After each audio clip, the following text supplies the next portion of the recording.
Hi, everybody, and welcome to our lecture for today, where we are focusing on the process of, the process of meiosis, which is associated with our sex cells, uh, or gametes, our egg, and our sperm. So we're going to just look at a very simple picture here. We notice that we have the gametes, which is a generic term for egg and sperm. And as these cells, which are considered to be haploid, join together during the process of fertilization, we will end up with a new cell, which is called a zygote. Couple of things that I do want you guys to notice as you look at this picture is the word haploid and the word diploid.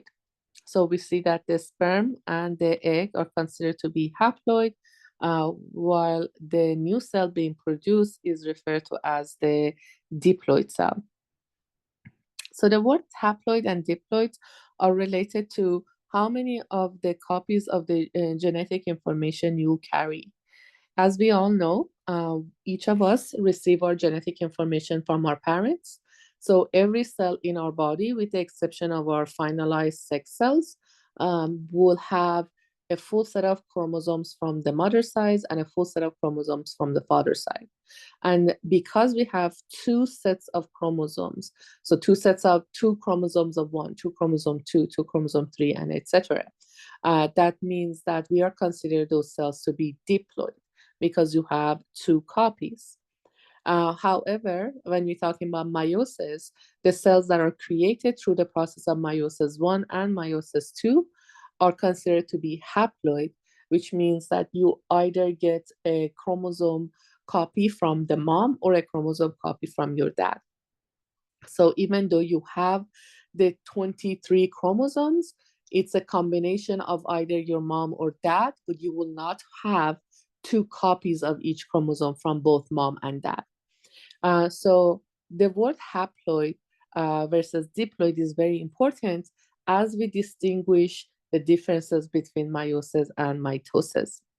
Now, remember that all of our somatic cells, which is basically any cell in our body, with the exception of our sex cells, are considered to be diploid, which implies, again, they have two copies of the genetic information, one from each parent.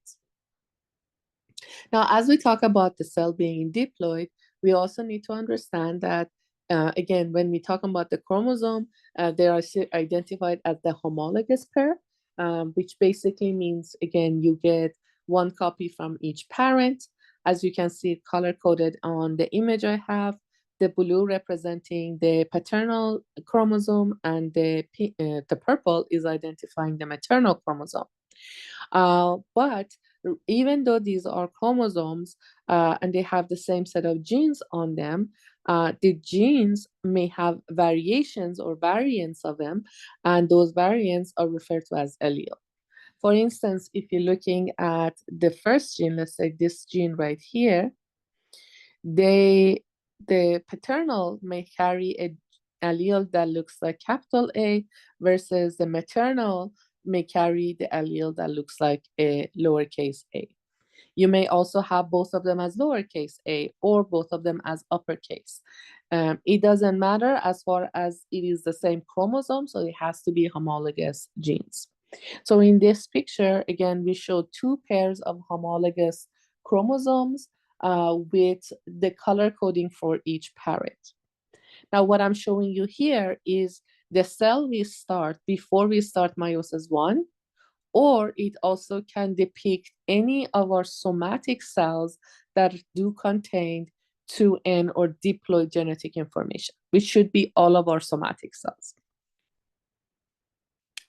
Now, when we're talking about cell division in terms of meiosis, which is related to our gametes and production of the sperm and oocyte, depending on the gender, we need to understand that meiosis is made up of two processes, meiosis 1 and meiosis 2. The steps in each of these are identical to mitosis, which means we have interphase 1, prophase 1, metaphase 1, anaphase 1, and telophase 1, followed by cytokinesis, and then repeat the same process for meiosis 2. So very similar, again, in terms of processes to mitosis. However, there is a different goal for meiosis. For mitosis, cell division happened with our somatic cells for the purpose of growth, repair of the tissue, or replacement of dead cells. Versus when we're talking about meiosis, each phase has its own role. Meiosis one goal is to reduce the genetic information from a diploid cell to an haploid cell, which means instead of having two copies of each chromosome related to one of the parents, we will end up with only one set of copies from either the maternal side or the paternal side. And during the second meiosis or meiosis 2 is where we finally produce our 4 cells that are going to be genetically different because each of them are going to have either a variation of the paternal and maternal chromosomes, and you're also going to have something called a crossover, which I'll talk about in just a minute. So remember that each division of meiosis does contain, again, as I mentioned, every step that described in mitosis. Here is a depiction of that process. Again, the original cell you start with is a diploid cell, which means you will have 46 chromosomes in that. Okay. Now, as this cell undergoes the process of interphase 1, you end up with this cell, which is still a diploid cell, but now has 92 chromosomes. By the time you have completed meiosis 1, you will have 2 cells. So here's your cell 1, here's cell 2. Notice that the color coding is a spread, so it means you have both maternal and paternal genes randomly selected to go to either of these new cells. And then you either have, let's say this is chromosome 1, this is our chromosome 1, this is chromosome 1 from each of the parents, and this is chromosome 2 from each of your parents. Now here, after meiosis 1, you notice that this cell only has chromosome 1 from the father, and then chromosome 2 from the mom, right? And vice versa. This one has the chromosome 1 from the mom and chromosome 2 from the dad. So that means that you're not getting every single copy of that chromosome from both parents in each of these cells. So that's where you have gone from a diploid cell to a haploid cell. By meiosis 2, this is where you actually undergo the process of the equitational division, where you equally divide the genetic material between them. So you get now one copy of that genetic information. These cells are still 1N, which means they are haploid, and you only have now one copy of that one haploid cell. There is no more duplication, so you only have one copy of chromosome 1 instead of having 2 copies of chromosome 1 from your dad. So you end up with haploid. If I want to put numbers here, again, this cell would be 46. By end of meiosis 1, it would still be 46 chromosomes, but there are 1N. And by the end of here, and then you produce again 2 cells. By the end of meiosis 2, you end up with 4 cells. Each of them have 23 chromosomes.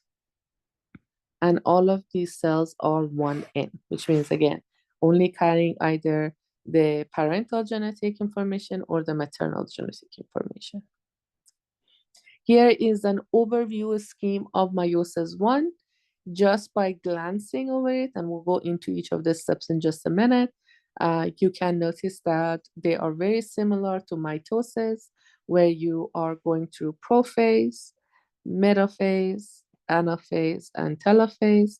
So process looks very similar. Here is again the same concept, depiction of using a different picture.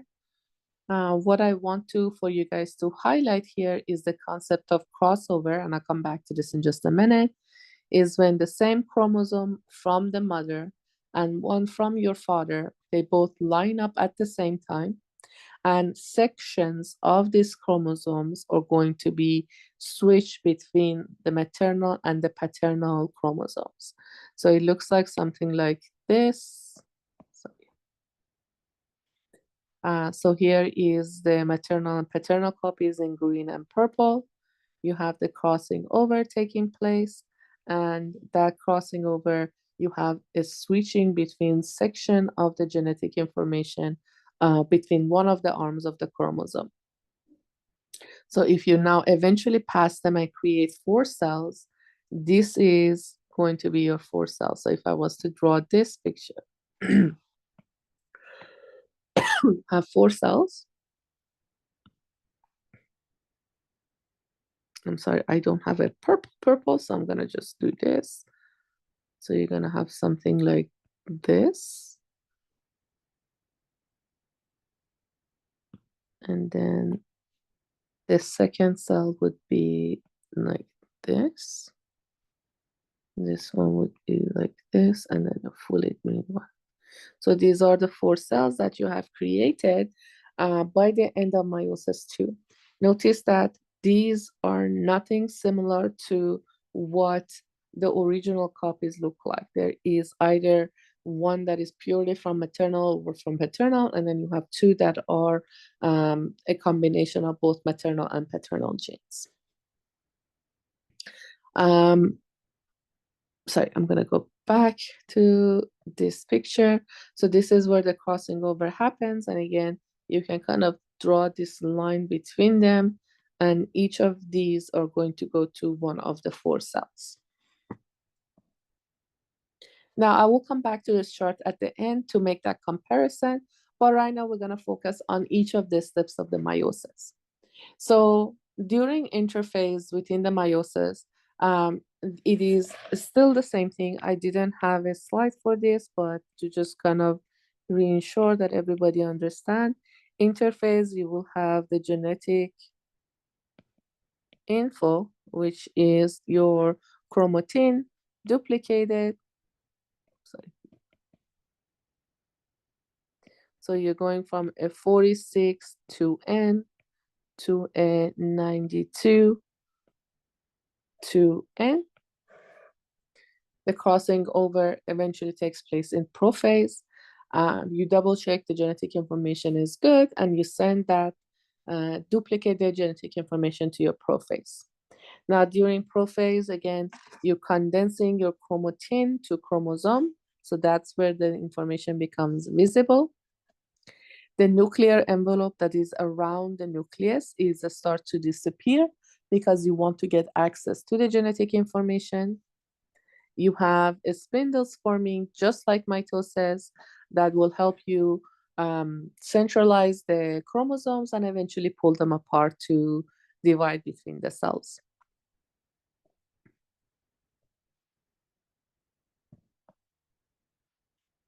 Here is another depiction of that crossing over. I just want to make sure everybody's on the same page. So in this picture, these are the 2 copies that are being exchanged between the paternal and the maternal gene. This is a really simple one when there's only one gene being crossed over between the 2 chromosomes, but it could be as big as a chunk or part of the arm of a chromosome. Now, metaphase, you line up the genetic information. It is important to note that that's line up at the equator of the cell is independent assortment, which basically mean that there is random alignment of the genetic information. So for instance, the cell that would be on the top is getting a copy of this and a copy of this. versus the bottom cells getting these copies. So you have the maternal and paternal chromosome being randomized in terms of their alignment. So some of the maternal genes goes into one cell and some of the paternal genes goes to the same cell, and vice versa. Anything that's left over goes to the second cell. Anaphase, just like anaphase in the mitosis process, your homologous chromosomes are going to be pulled apart using the spindles. The only difference is, unlike in mitosis, the centromeres of each replicated chromosome in meiosis 1 remains together, which basically means instead of having the chromosome arm or your chromatids being pulled apart, you keep the centromere intact, and therefore you take both copies of that chromosome either from the paternal side or the maternal side to one cell. Now, during telophase, very similar to mitotic phase of telophase, or I should say the telophase within the mitotic process, you have the nuclear envelope reappearing. The spindles are done their job, so they disappear. And you complete the process of cytokinesis by pulling the two cells apart, creating two non-identical cells, with each of them having 46 chromosomes, but they're considered to be haploid. So you're basically done with the reduction process.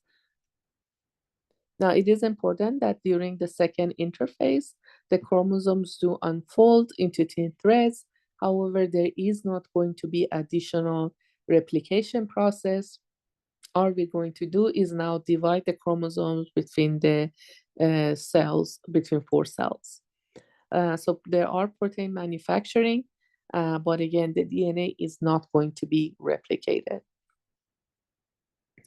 Here is the process of each of the cells from meiosis 1 undergoing the process of prophase and metaphase. So you can track them. All you're doing is, again, condensing the genetic information, removing the nuclear envelope, and forming your spindles.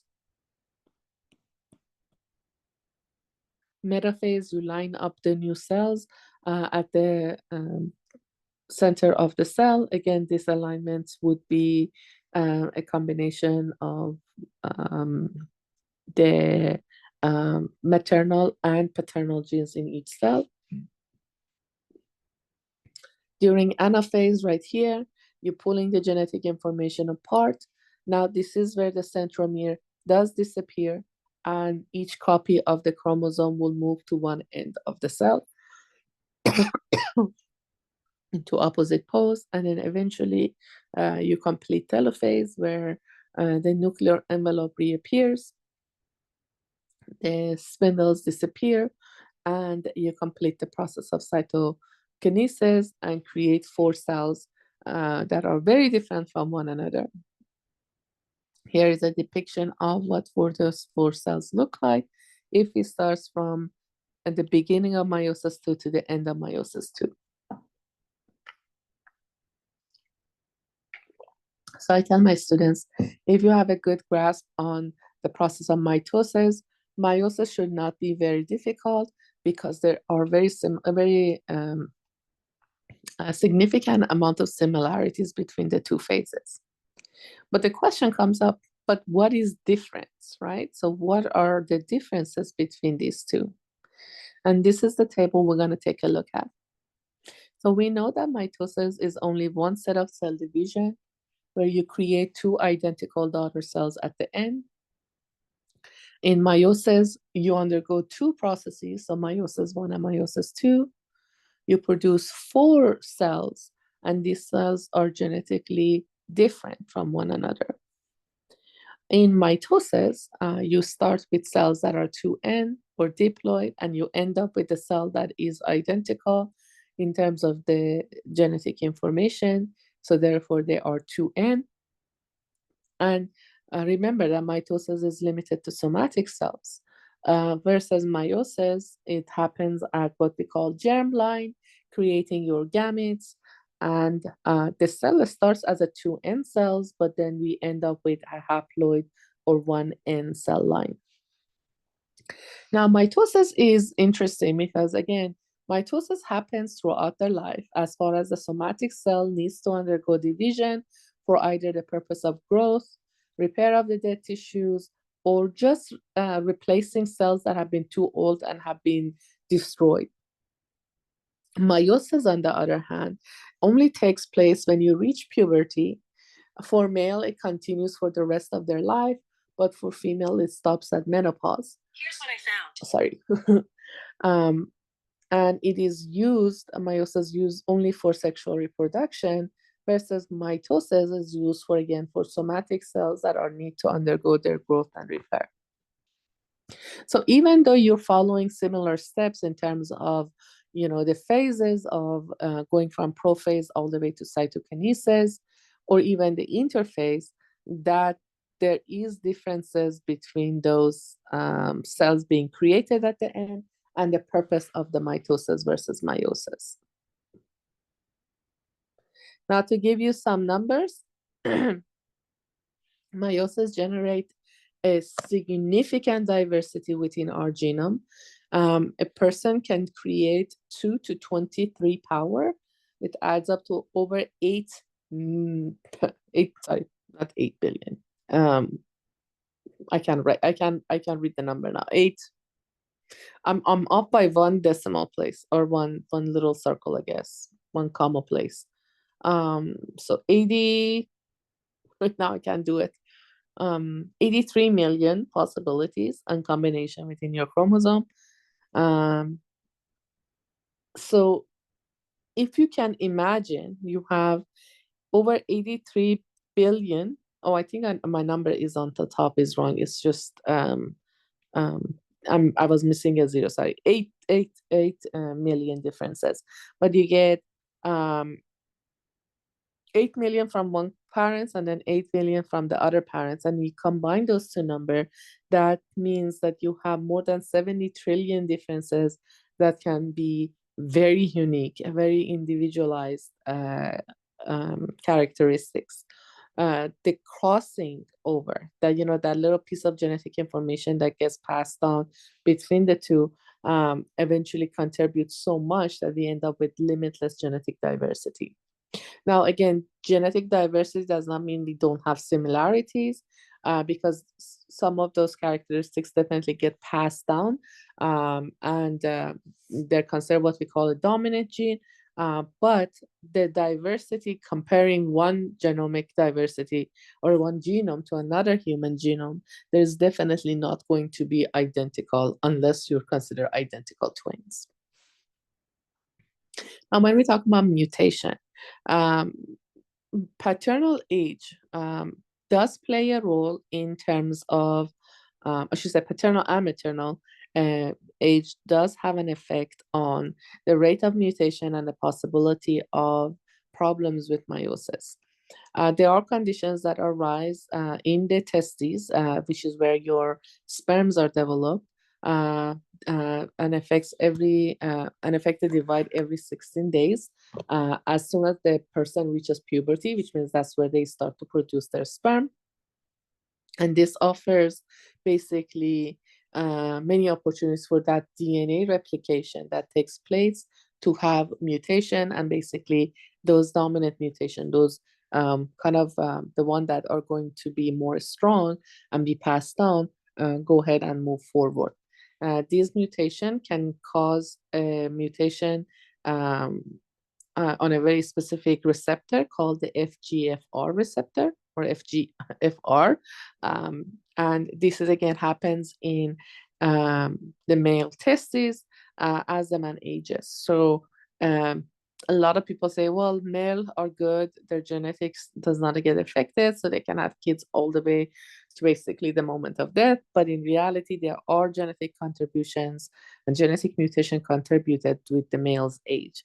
That genetic in the FGFR causes the problem with skeletal muscle growth.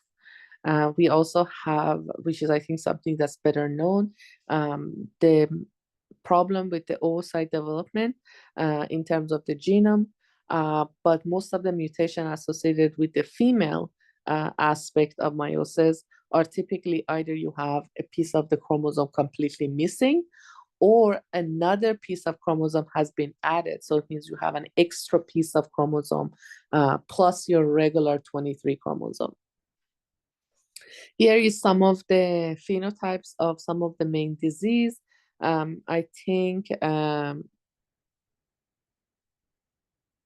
some of these sounds may be familiar to you guys. I don't know if necessarily that's the case. I don't necessarily question you guys on these.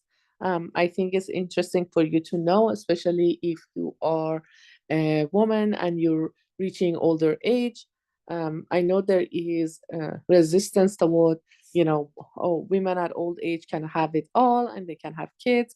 But we're talking about the genetic aspect of it. I am a woman myself. I don't want to dismiss other women. I don't want to be sounding non-feminine, but there are genetic changes that does take place as women get older, and those are usually associated with either addition or removal of piece of the chromosome that could have major health issues for the fetus, and if even fetus survives, cause problems for the individual as they go through stages of development. So that being said, that's about it for our lecture of meiosis. Again, I would recommend for you guys to review mitosis lecture if you haven't done so before you review this lecture, because it does help you understand this lecture a lot better. But other than that, thank you for listening, and we'll pick up our next lecture on genetic, Mendelian genetic and complex genetic. And if you have any questions, let me know.